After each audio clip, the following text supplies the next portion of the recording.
Real pleasure to have Jujhar Singh today from Salesforce. He's Executive Vice President and General Manager of the Industry Clouds.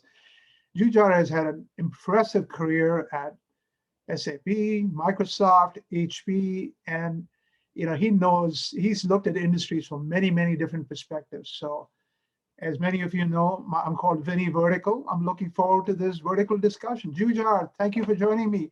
Spend a little minute or so talking about your background.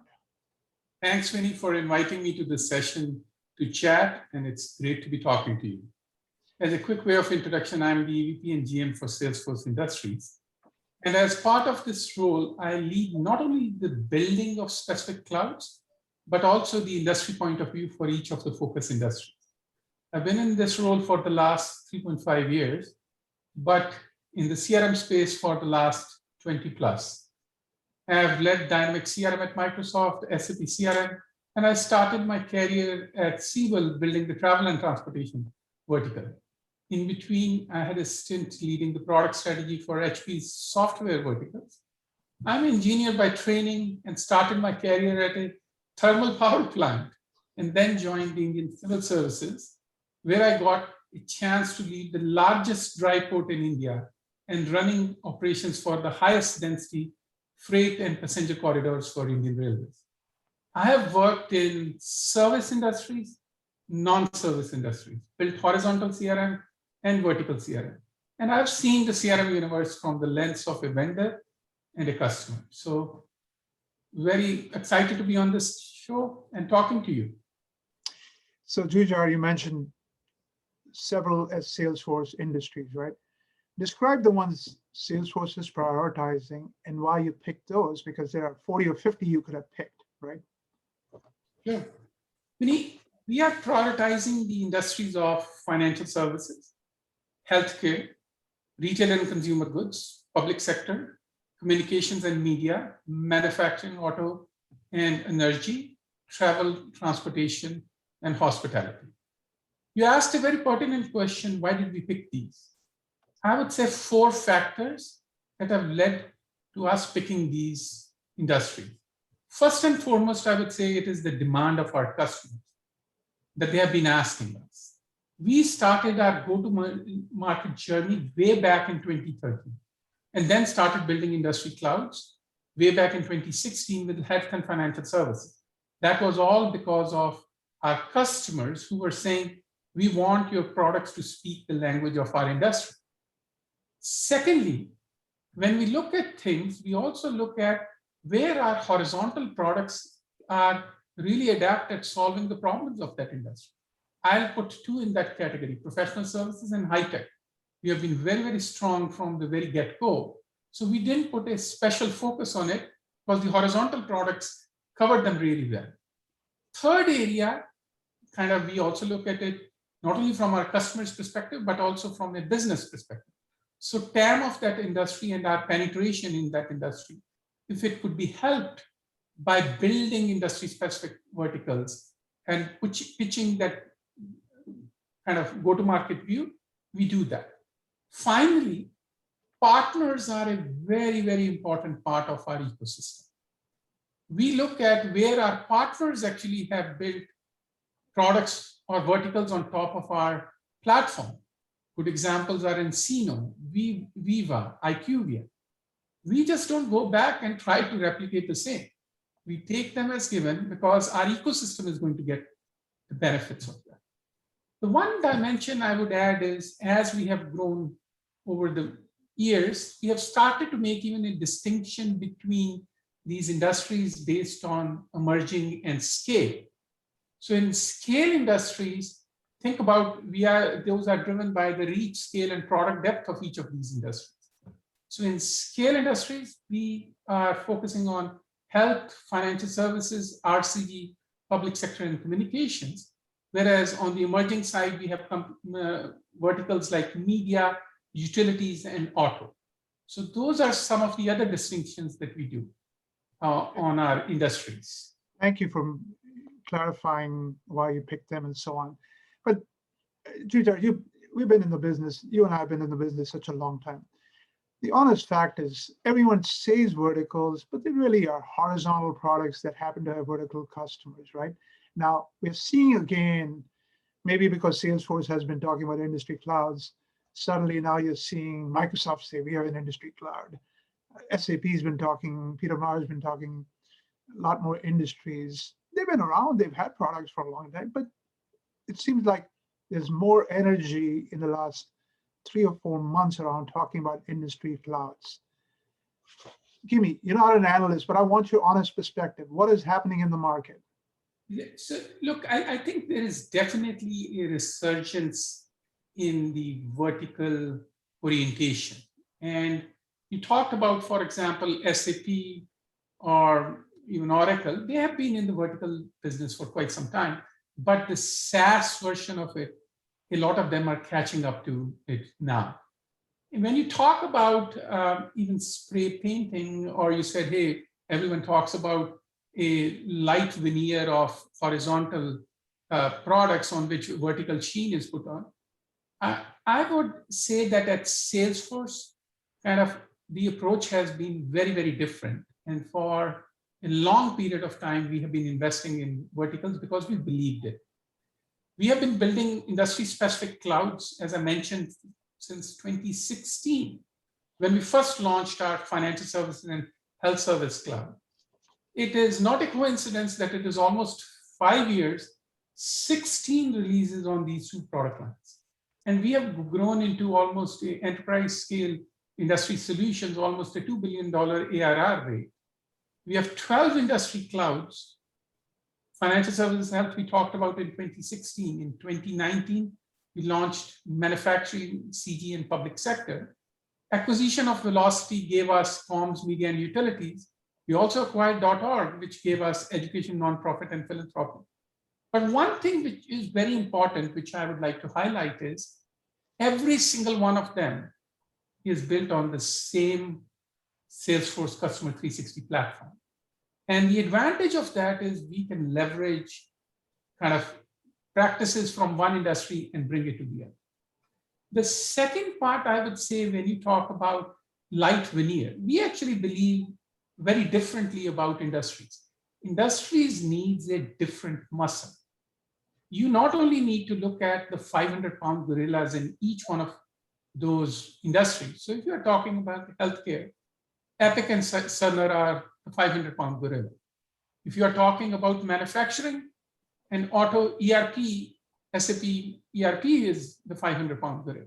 So this is where from day one, we actually really focused on building those end-to-end integrations so that kind of you can have a great experience or a customer 360 view right up front. Secondly, our belief is to actually build true industry solutions. You have to get into the middle office per se. And sometimes getting into the middle office helps you build better front-end products. So I'll give you examples across the board. If you pick our telecom offering, we had to get into much more of the BSS suite with order management, distributed order management in telco, connecting back to the OSS suites. So we specifically invested in that. If you look at financial insurance, for example, kind of we have built the policy and the claims management system to actually deliver an insurance in a box. When we get to manufacturing auto, the whole dealer incentive programs are extremely deep. They have a huge impact on the front office. And as a reason, we started to invest in building rebates functionality, ship and debit for med devices, which are very, very specific.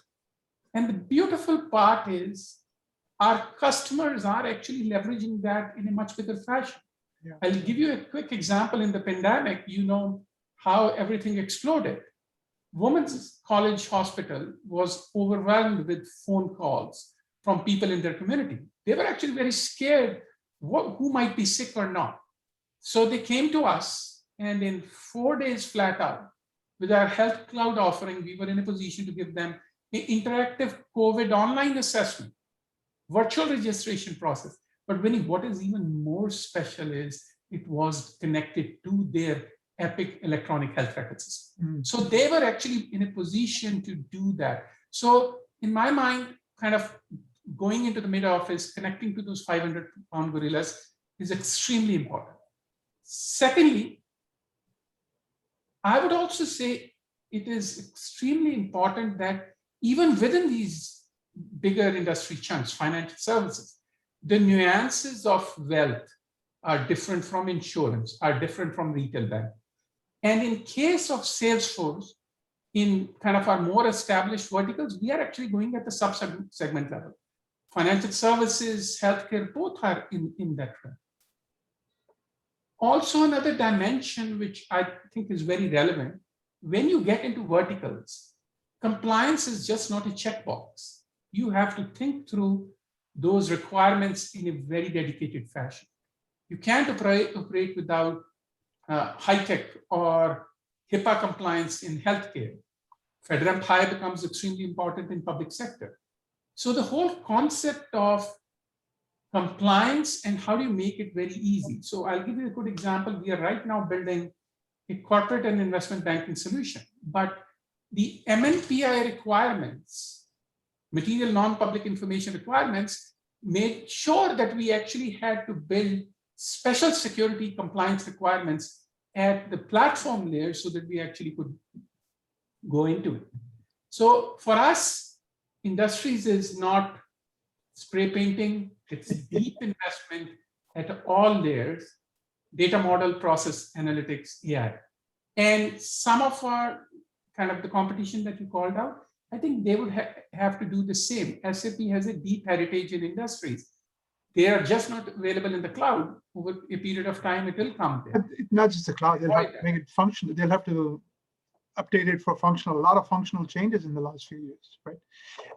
So Salesforce, I had Niraj on just about a year ago, and she was telling me about PPP loans and Encino, and she was starting to talk about early work.com implementations. And obviously you've since introduced the vaccine management, a lot of public health. You've done a lot of work in 2020. Give us a sneak preview. What new small apps for verticals are you bringing out this year? I think, as I mentioned, Vinnie, our approach has not changed. For those industries that we are going after, whether they are emerging or scale, we are actually going we have a two-pronged approach. So let's first take some of the scale industries. Financial services and healthcare fall into that segment. In financial services, we are opening up a completely new segment of corporate and investment banking. For healthcare, we are focused extremely deeply on kind of the combination of payer and provider and the relationships between that, because that's the cusp. So this is where we are putting a lot of the investments. They may manifest themselves in kind of home health, appointment management, provider-payer collaboration. That's another area. When you come to emerging industries, we are trying to establish beachheads. So I'll give you a good example. In case of media, we are going extremely deep and building a beachhead on media ad sales. That would be a newer offering. And given the whole focus on streaming, this is going to be hugely beneficial to a lot of the media companies. Going back to some of the scale industries, RCG is one of our scale industries. So this is where we focused on retail execution in the past. We are adding trade promotions management, all in the cloud. So those would be some of the new investments that go in. Along with that, we launched just this year, loyalty management, rebates management from an incentives standpoint. Artificial intelligence is another area that industry-specific artificial intelligence is key for us. So we are building a new set of relationship insights, which would let people in health and financial services, because both of them are all driven by relationships. Those relationships could be the different household members, those could be the different companies that you own, or in health, it could be the different care people that are associated with the households. So how do you actually take that relationship model and try to understand unanticipated relationships to actually really make a difference? So that's something that we are also launching this year. And as I mentioned, the mid-office focus is not going to go down. And are these what I liked about the approach last year was they were small apps, right? Very, very targeted. You're continuing that model. Absolutely. These are targeted, and all through our model is exactly the same. We make these extensions, you can consume them at your own will while the whole experience is going on. So that middle office focus that we were talking about, not spray painting, that is going to continue. So for insurance, as I said, policy and claims infrastructure is already available. A lot of our customers were asking for commissions management to be available. So we are adding that to the mix. So from our perspective, there is innovation galore. We are excited about it. And the other part is, it's not just our innovation. The innovation that our partners are doing, Vinnie, is an extremely important part in this. So if you rightfully know, our App Exchange has thousands of partners who have built industry-specific, easily consumable chunks. But not only that, we also have partners who actually have built their whole businesses on top of our platform. Viva and Cnome, IQVIA, each one of them are good examples of that. So we are excited about not only the organic innovation that we are doing or the acquisitions that we have added to the mix, and they are acting as huge multipliers, but we were very cognizant, built on top of our platform, but the partner innovation is equally exciting. So Jujhar, let's talk about partners. A number of vendors will say, we got Deloitte helping here or Accenture helping here, or in your case, you have the App Exchange. That's one way to get vertical knowledge, right? Then I look at what Amazon does, and they go and completely reshape the retail industry, or completely reshape the publishing industry, or Apple reshapes the whole digital music industry, right? It almost seems like application vendors are too conservative, and they don't think big. They don't think about disruption. They don't think about big changes. React to that. I would say, from our perspective, we work hand in hand with our partners. They are doing innovation at a great pace. But if you ask me, our true source of inspiration is our customers. We go into any vertical, we work very closely with our key customers in design partner programs where we co-innovate, but we are not trying to rebuild legacies. We are trying to reimagine those industries completely. So I'll give you a few examples. And when we do this reimagination, I think there are two prongs of kind of innovation parameters that we focus on. One is technology. Technology is a key driver. This is where AI, exchanges, blockchain, all of these things come in. Second part is also business model. There is a complete reinvention of the business model also. So I'll give you examples on both ends and talk about how we are trying to reimagine some of our industry. So let's take the first example, kind of where AI has been a big part in helping us reimagine. I'll pick consumer goods industry here. Now, you know, retail execution is a tried and tested scenario for the last 30 years. Everyone talks about retail execution, where a sales rep goes from store to store, sees if the merchandising is in the right place, kind of does repetitive steps, and then also offers promotions to that particular store. We took a step back and said, hey, how can we use AI to reimagine the whole space? And rather than rebuild retail execution on our cloud. So what we ended up doing is we took the whole problem and divided it into three problems. One is the planning part of it. We said, hey, the sales rep needs to optimize certain business goals. The business goals could be, hey, X product needs to be put into all stores.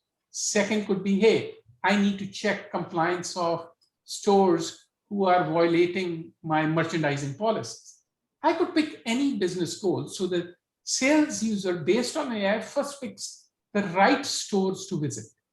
Then using AI, he finds the quickest path to cover those stores. So that's one part of how we reimagine the planning and the route part. Then once you get into stores, the idea was, how do you actually use AI there as well to help do the processes? So rather than going through a repetitive list of 30 items of checklist, we actually would figure out, hey, in this store, these are the things where there is usual non-compliance, or these are the spots which there are usual non-compliance. We used AI to take pictures of the aisles and compare the planogram with the realogram and immediately say, hey, these were the checks and balances. So a lot of the repetitive tasks, we made the right choices for the sales rep to go and check, used AI or Einstein vision to do it in a much more efficient fashion. And then the final process of making the right offers, we use AI to do that. So a simple concept of retail execution, which was tried and tested, we used AI to completely reimagine. So we have multiple customers on our consumer goods cloud, like AB and Bev, Coca-Cola North America, Pepsi. Each one of them are trying to get through that digital transformation and reimagine. I think I saw that with Frito-Lay, the planogram functionality. I'll give you more examples. Sure. New business models. So the CRM process has been tried and tested one to many. You sell to a large company who works with their customers and their partners. Whereas if you look at the supply chain side of the house, they have thought through exchanges. So our idea is now to use the same concept of exchanges, because in every industry, there are different players who are trying to cooperate with each other to actually bring bigger change for that industry. So think about healthcare. I always say healthcare is a network problem. It is an interoperability problem. If your provider, payers, your pharma, all can collaborate on certain things in an exchange, the life of the end consumer becomes super easy. With this, we actually launched Philanthropy Cloud as one of our industry verticals. It's the most comprehensive philanthropy marketplace. It delivers a connected experience to engage with employees, impact with communities. And we have almost 1.5 million causes and schools in US and Canada that are exposed to it. So if you think about this marketplace, on the one side, you have all the causes. On the other side, you have employees working in different companies who are passionate about those causes. But the exchange model is, if I as an employee leave one company to go to another one, I still carry my profile. I still can go in and invest in those same things. So we have customers on this like Auto Club, Deloitte, Delex, Gillette, Kellogg, multiple customers. But this is another example where we didn't take the traditional business model and said, how can we bring different people on the same area? Third thing I would say is, if you think about it business model-wise, pricing and packaging. On our insurance, when we are dealing with policy and claims, we are focused on a GWP-based pricing model rather than a per-user-based pricing model. The last dimension I would add to the mix of how we are reimagining is, we believe that it's not just those specific processes. We ship a lot of pre-built processes for our industries. As I said, our investments are very deep, data model processes, AI, analytics, integrations. That's how we build the whole corpus of our investments. But one other dimension that we have started to add is data as a service. So for example, we kind of give shopping index and trends in retail as a service to our customers, because they want to know which way are the trends going. They want to learn about the benchmarks of that industry. We believe, along with the software, that insights and those benchmarks are equally important. And that's the next level of disruptive thinking that we can do. Jujhar, you made 3 great points that I'm not hearing from the others. One is you got a multi-tenant cloud, right? Many of them have pretend clouds or single tenant, whatever. Second, you're rethinking business processes. Many of them have legacy application. They're vertical, but they're utility billing that's 20 years old or whatever, right?